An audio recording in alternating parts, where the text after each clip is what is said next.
Hello everyone and welcome back to cover Prix Winnipeg for the MSEM format. I'm Caillou. We're going to be watching the round 2 of BluesEclipse, who's playing Esper Robots.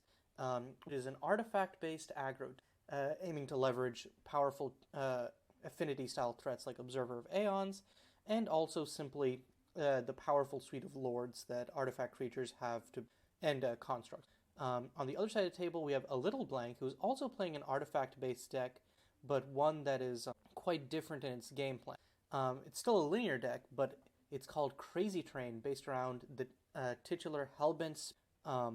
And essentially what it is it's an artifact storm deck where you try to cast a bunch of non-creature spells, cheapen everything thanks to Hellbent speed and stuff like Glistening Chalice, and then draw your deck and win with a copy of Last Passage, Lab Man on a spell. It looks like Alittleblank was experiencing some lag and drew a bunch of extra cards. We're going to need a Judge Call to resolve all. See you on the flip side. Okay, so Judge Call has been resolved. Alittleblank plays an island, plays a Warded Tome off of it, and then bounces the island to their play a Northern Express line, which I actually don't agree with. I think that you would actually, given this current hand, conventional wisdom is you just play all of these out, right? But I actually think that you would wait until turn 2, play your Hellbent speed, then play Northern Express line to get a counter on it, and then turn 3 you would play Warded Tome to get Hellbent speed up to that 3 counter peak. Because right now you're pretty flooded, and there's really no guarantee that you'll be able to hit more for Hellbent in a timely fashion. On end, taps the Warded Tome, gets a Fortune Charm so that it's just one, okay, and gets another Northern. Never punished there, but that could have ended up being quite dicey. Meanwhile, BluesEclipse attacks with the Tide Hollow, not playing the Clockwork Gaucho, but it looks like it's probably because they want to play the self-replicate maximum damage. So plays out the Hellbent speed and then bounces the island with an Express line. Next turn, we'll have the ability to play Fortune Charm and then have Hellbent on 2, and then can hopefully use Fortune Charm itself to find some. On end, BluesEclipse plays the self-replicate 2 construct tokens, cracks their shock fetch on upkeep, and then probably just goes Clockwork Gaucho. Neither of the observers are online. So Gaucho coming down, and all of a sudden this 4 damage board is turned into a whopping 7 damage. And then Alittleblank is actually 1 life off from dying next turn, so if they play a Gleaming River here, funnily, they're now at the point where they can't really use at all. They're also at this point where, they need to go off with Hellbent speed now, otherwise they they have 1 more turn technically if they don't play. There's no guarantee BluesEclipse doesn't also have another Lord in hand, so they need to try and go off now as much as possible, which basically entails you play the Fortune Charm. He's going to play Hellbent speed, play Warded Tome, Hellbent online. Draws a card off the Glistening Chalice. Unfortunate that this is only pre-combat made. He's going to play the Glistening Chalice for Hellbent, plays the 4/4, and passes. So this is a good setup, if Blues draws a Lord, things get dicey. Instead, draws a Tide Hollow Lich. I think you can play Tide Hollow Lich, and then you can cast an Observer of Aeon for 3, and it's not like Alittleblank's deck has wipes. And then you can just, Gaucho it up, and swings for... Alittleblank is on 1 life, but they have a small window in which they can potentially win it all. But their hand is the opposite of stacked right. Pre-combat main phase, you have to... Artifact spells cost 1 less. You kind of just have to go. Glistening Chalice. And Enlightened Sigil, name artifact again. Who's going to crack the Fortune Charm first? Is there any hope here?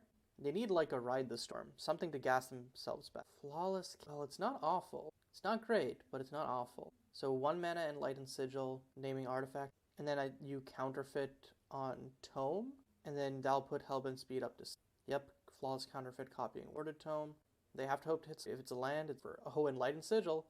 Okay, now everything cantrips. Everything cantrips and is also... But they hit a land, that's a brick. And that's basically just game. Alittleblank revealing there. I think the problem was, again, if Alittleblank had just kept back the Warded Tome and the Northern Express line, that's 2 more cards they could have drawn to get themselves out of this ditch. And I think that keeping the initial hand was a little risky because you had a lot of lands, but Hellbent speed is, again, the titular card. But sometimes you don't want to play out all of your cards. That little misplay, a little blank, cost them that bit of go off and win. But also, yeah, we also got to see the power of Blues' deck game 1. The artifacts look kind of dinky on their own, but as soon as you throw a Lord in there, it turns what would otherwise be like a 5 or 6 turn clock into suddenly, oh, I'm just dead on board. So really have to risk those, especially cards like Self-Replicate. Okay, going into game 2. This seems like a pretty okay hand from Blues. Can go turn 1, Veteran Life Forger, bounce Northern Express line. Turn 2, another Veteran Life Forger plus Crossing the Fog. Yeah, this seems like a pretty good hand. This is very, you have all 3 colors.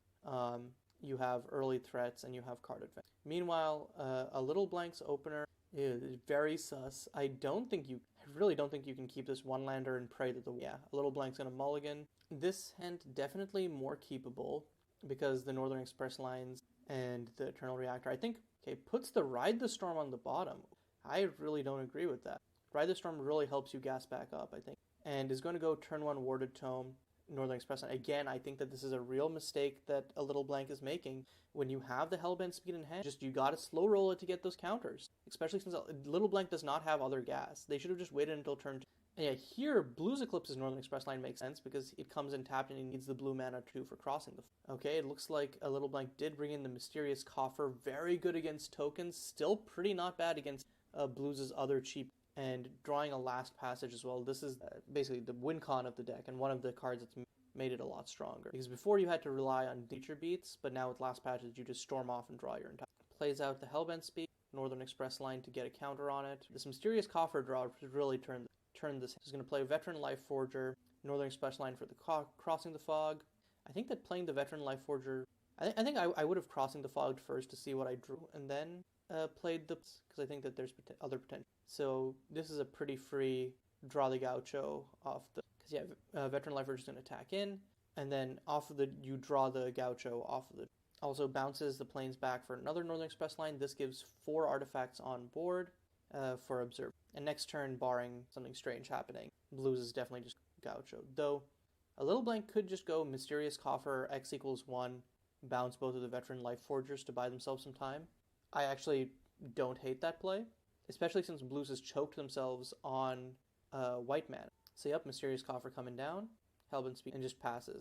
That is instant, so can just bounce the Life Forge. Okay, Blues drawing a Self-Replicate. Choices. Playing the Brine Fleet Bay, and then this just is real sus. You know they had the Mysterious Coffer.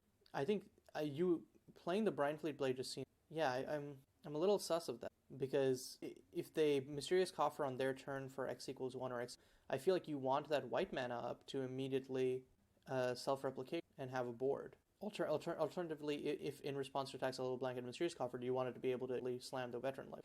I don't get what the Brine Fleet Bay play was about. Unless you were planning to crew Brine Fleet Bay and immediately attack with it by double crewing. Bad play. But yeah, okay, Mysterious Coffer coming out, and that also notably does bounce the Northern Express lines. So, a little bit of a mini upheaval, and Alittleblank is immediately going to play Hellbent Speed, double Northern Express line, it nets 2 counters. They can't free cast the Warded Tome since Hellbent Speed has free cast protect, but Alittleblank now in a much better position. Yeah, now Blues doesn't have the double white to immediately double Veteran Life Forger, and bounces the white, okay. Double Northern Express line coming down, and still has far too many cards in hand. Is going to have to discard 2 at end. Probably just discard like Ocean Monastery. Discards the Arctic Mountain. I was going to say that's basically Blues' only black sword. Yeah, discards both of them. Discards the Legitimate Establishment and the Arctic. Okay, discarding all of the... This seems really sus, given that Blues has 2 white cards in hand. I guess you have the Ocean Monastery, but like, why not just keep like the Legitimate Establishment and then take out the Ocean... I guess the Ocean Monastery thins, but I don't know how relevant. And Alittleblank, meanwhile, going to rip a Enlightened Sigil off the top, immediately Windmill Slam that for Artifact. This does not have the free cast protection that Hellbent Speed, so can immediately free cast Ward. So yep, Warded Tome getting free cast. Drawing another Mysterious Coffer. Yeah, this is kind of the ideal for a little. Hellbent Speed is almost at 6 as well. And like, can get to 6 this turn. You just play the Northern Express line. You can play Northern Express line and then hard cast Last Passage, and then kind of just go off. I don't know if... It depends on if Alittleblank's deck has multiple copies of Last Pass. Also did not... that was a mistake. Did not need to bounce the play Northern Express line there. Could have just kept the island and then played Last Passage and tried to go off that. Okay, Blues replaying their 1 white source. Veteran Life Forger, Clockwork Gaucho. Swing for 3 with the Veteran Life Forger. And again, if they had another white source here, they could actually threaten lethal next self-replicate if a little blank Mysterious Coffer, it just bounce a token.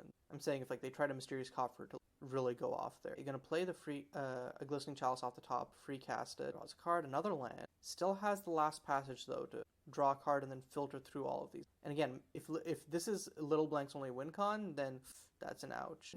But I think most of these decks run like 3 to 4 copies of last passage and it's really solid filtering as well. No, okay, he's just gonna exile Mysterious Coffer again, bounce both of the Veteran Life Forgers, but also gets to replay the war, draws into another last passage. So yeah, and another Glistening Chalice. I'm not sure why they chose to not just play the last passage. Oh, and this is a loop with double Sage's Ashes and Infinity Loops. You can draw through your entire deck because you put it on top of your library and then loop drawing them, and then you just last passage. So whew. Yeah, those Mysterious Coffers coming in really clutch out of the board for a Little Blank and managing to stall BluesEclipse out long enough to put together a win. So we're going to a game, and this time Blues' hand is a lot more interactive than we're used to, but does have Event Horizon, Spell Pierce, and Negate. The problem is Blues greedy enough to keep? A Little Blank, meanwhile, is immediately mulliganing. I think that was Fall Flaws Counterfeit, a bunch of other stuff. This one seems a little better. I think that Sage's Ashes is pretty dope. You don't mind just going like turn 2 Glistening Chalice and then filter through your deck.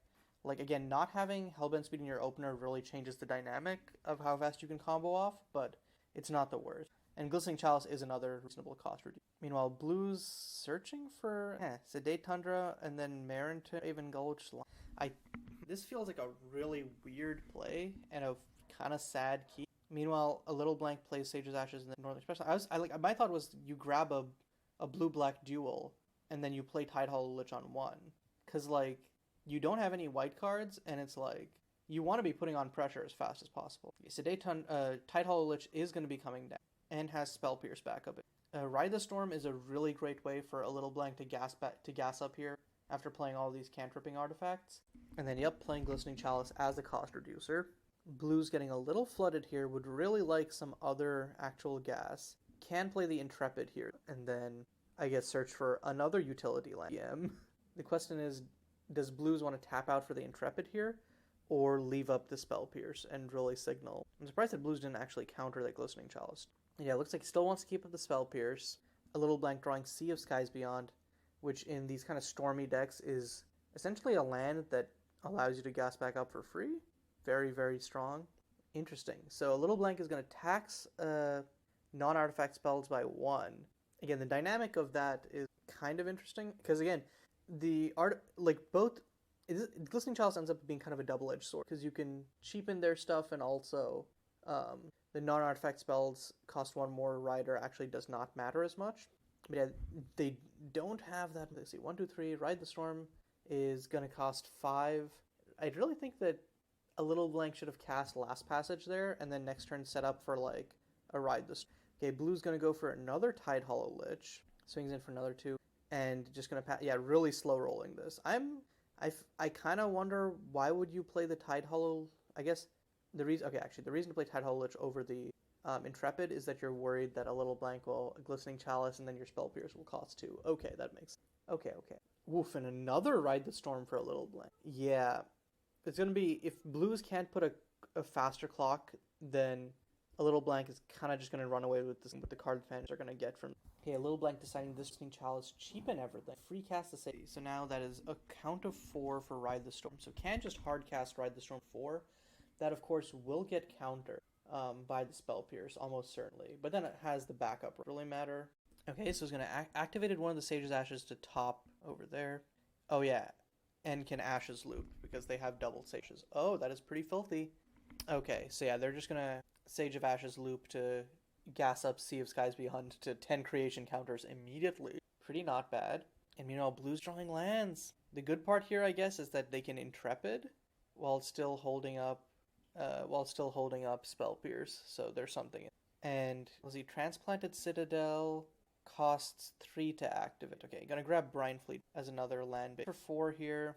The next turn you have a 2-cost Citadel. A Little Blank is kind of just like really sitting on being able to go off though, because they have Ashes Loop. They literally just need a Hellbent Speed, and Ride the Storm will really help them be able to find one. And at this point, as long as Alittleblank doesn't fuck this up, they can very much just ride the storm without having to be countered by Spell Pierce. Or just, even if they jam Ride the Storm #1 into Spell Pierce, it's like, okay, cool, you can't kill me next turn, so I'll just Ride the Storm again next. Also, it looks like Alittleblank forgot to declare Glistening Chalice, but it's probably not changes having an artifact spells cost 1. Okay, paying 2 for Last Passage, yeah, okay. Last Passage acting as a +1 ritual here for Ride the Storm. And then free casting the Sage's Ashes that was topped last turn when looping. And yep, here comes Ride the Storm. Blues does have the perfect spell period to be able to counter this. So Ride the Storm #1 not going to come down. Buying Blues effectively a single turn before the other Ride the Storm. Blues needs top deck intro. The perfect top deck negate. Oh my god! That's actually the perfect top deck. And it's not, okay, Alittleblank can still gas back up with Sea of Skies Beyond, so it's not a perfect fix, but still quite good. And like, okay, so you, Tidehollow Lich is crewing Intrepid, then you pay 2 for Transplanted Citadel, still have 3 mana for attacks, and you swing in for, is that exactly 12? Hold on, never mind, that's just lethal. Haha, should have been counting those life totals, I guess. Yeah, because that's exactly lethal. Holy moly, that Spell Pierce coming in clutch. Whew! And man, Alittleblank had all the pieces they need to win. They were just a little bit too slow, and Blues had that clutch Spell Pierce. And we saw the power of these Intrepid has seen a lot of changes throughout its lifespan, but its ability to find these win-con lands in the artifact-based deck is still quite strong. So in a 10 set of games, Blues proves himself the artifact master and takes it 2-1. And I believe that puts 2-0 going into round 3. So, but both players still very much in contention for the top X cut. But yeah, that was a super cool match. And I think the interesting part of it is, in addition to both being artifacts, obviously, they're both decks that have been constantly iterated on and worked on throughout the format's lifespan. And in the case of Alittleblank, they're piloting, I believe this is the first time I've ever seen them play the format, and they're piloting a deck that's been iterated on by someone else, and seeing how they're able to, like, how they pilot it slightly differently, and like the choices they make. I think it's pretty cool to see as a kind of format and format accessibility for picking up. So yeah, I've been off the MSEM commentary a little bit, so to see this kind of being able to just pick up and watch any match and know what's going on, I think is super cool, because it's not something that you would have been able to have 6 months or. But yeah, thanks everyone for watching. Hopefully the rest of the matches in this tournament are just as exciting. But until then, this is Caillou signing off.